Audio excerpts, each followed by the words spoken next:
নমস্কার, আমি রাখি। আমার নতুন আরো একটি ব্লগে আপনাদের সবাইকে স্বাগত জানিয়ে আজকের ব্লগটি শুরু করলাম। কেমন আছেন আপনারা সবাই? আশা করছি ভালো আছেন আর আমরাও ভালো রয়েছি। এখন বাজে সকাল ৮টা, আপনাদেরকে সাথে নিয়েই ব্লগটা শুরু করলাম। সকালে ঘরবাড়ির অবস্থা কি হয়ে রয়েছে সেটা তো আপনাদেরকে দেখালামই। আর এইদিকে আমি চা খেতে বসে পড়লাম। কাজের দিদিও চলে এসেছে, সমস্ত কাজবাজ করে দিয়ে চলে গেছে।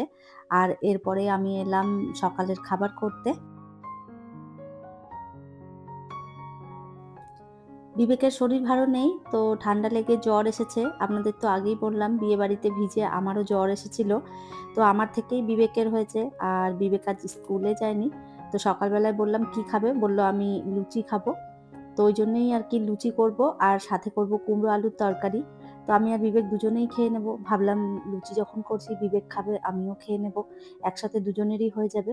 তো ওই জন্যই সকালবেলা এই যে বসিয়ে দিলাম কুমড়ো আলুর তরকারি আর সাথে করব লুচি।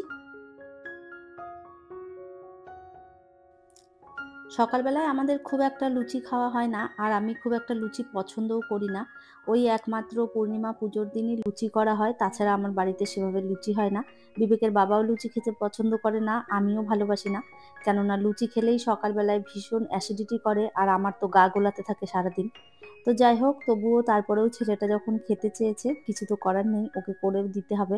আর দুজনের জন্য আবার ২ রকম খাবার করব, অনেকটা দেরি হয়ে যাবে। ওই জন্যে একই রকম করে নিলাম, দুজনেরই হয়ে যাবে। তো যাই হোক, এইদিকে লুচি প্রায় আমার ভাজা হয়েই এসেছে। খুব বেশি লুচি তো ভাজার দরকার নেই। কেননা সকালের নাস্তায় সেরকম খুব একটা বিবেক খাবে না। ১-২ টোই লুচি খাবে। ঝামেলা করায় শুধু, বানানো করাবে তারপরে খাবে না। এটা করে দাও, ওটা করে দাও বলে। আমি করে দেওয়ার পর দেখি যে সেই জিনিসগুলো খায় না। আর তখন আমার এত বেশি রাগ আসে কি আর আপনাদের বলব। তো তারপরেও আমি করে দিই, কেননা যদি খায়, বাচ্চা মানুষ তো। তো যাই হোক, এই যে লুচি প্রায় ভাজাই হয়ে গেছে আর ওইদিকে কুমড়োর তরকারিটাও হয়ে এসেছে। সাইডেই বসানো রয়েছে কুমড়োর তরকারি। বিবেককে দিয়ে দিলাম খেতে। ও বসে এখানে খেতে থাকুক, আর বাকি যা আমার কাজকর্ম রয়েছে সেইগুলো আরকি গুছিয়ে নেব।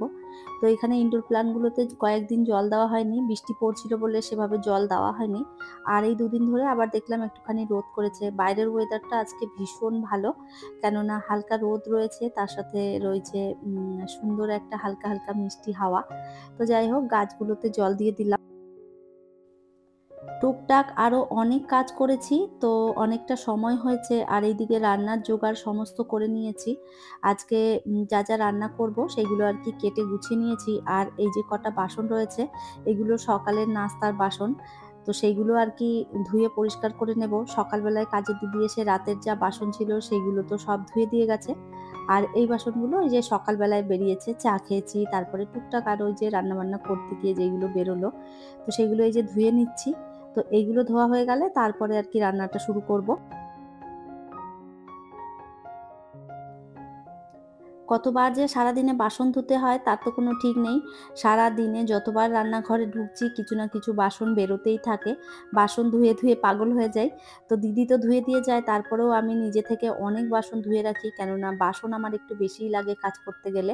তো এত বাসন রেখে দিলে দিদি এসে ধোবে, আমার নিজেরই কেমন একটা খারাপ লাগে। তো ওইজন্যে আমি যতটা পারি আরকি ধুয়ে রাখি বাসনগুলো আরকি।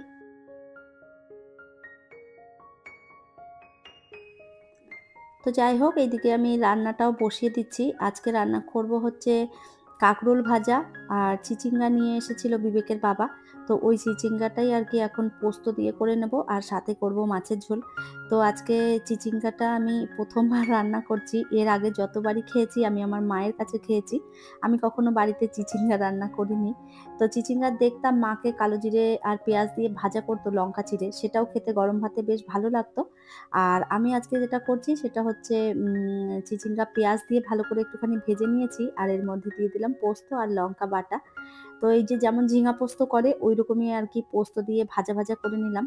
এটাও খেতে দুর্দান্ত হয়েছিল। ভীষণ ভালো লেগেছে। আপনারা যদি না করে থাকেন একবার করে দেখতে পারেন।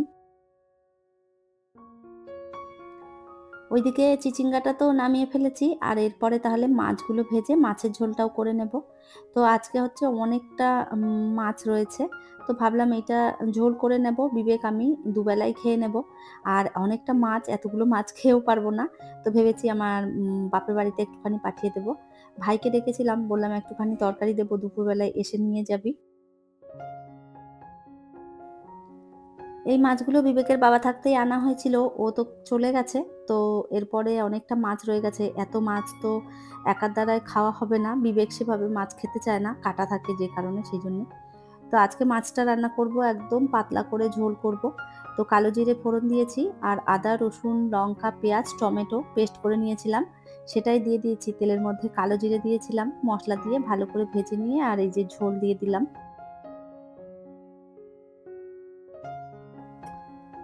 মাছের ঝোলে ধনেপাতা দিলে আমার ভীষণ ভালো লাগে। ধনেপাতা দিয়ে মাছের ঝোল তো আমার ভীষণ ফেভারিট।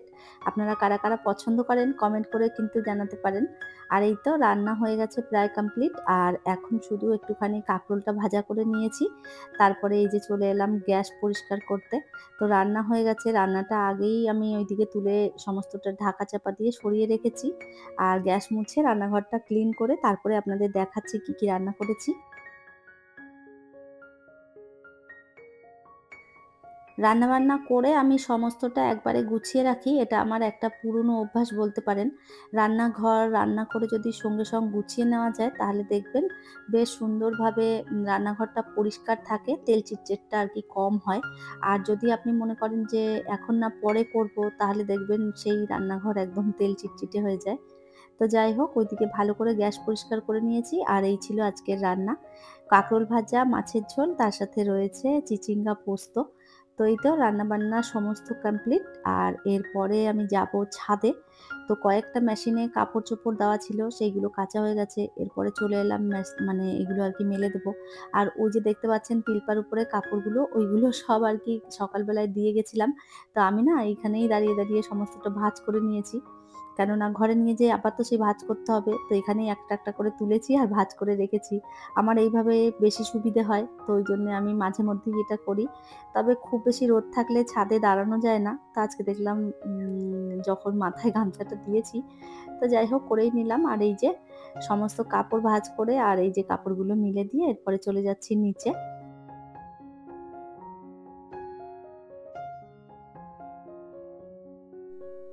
বিবেকের স্নান হয়ে গেছে কমপ্লিট আর বিবেককে খাবার দিয়ে দিয়েছি। ও ওইদিকে খেতে থাকুক আর আমি চলে যাব স্নান করব, তারপরে পুজো করব, তারপরে দুপুরের খাবার খাবো। এখনো পর্যন্ত অনেকটা সময় আমার লাগবে আর অনেকটা বেলাও হয়েছে। এখন বাজে প্রায় ওই ১:৩০ মতন।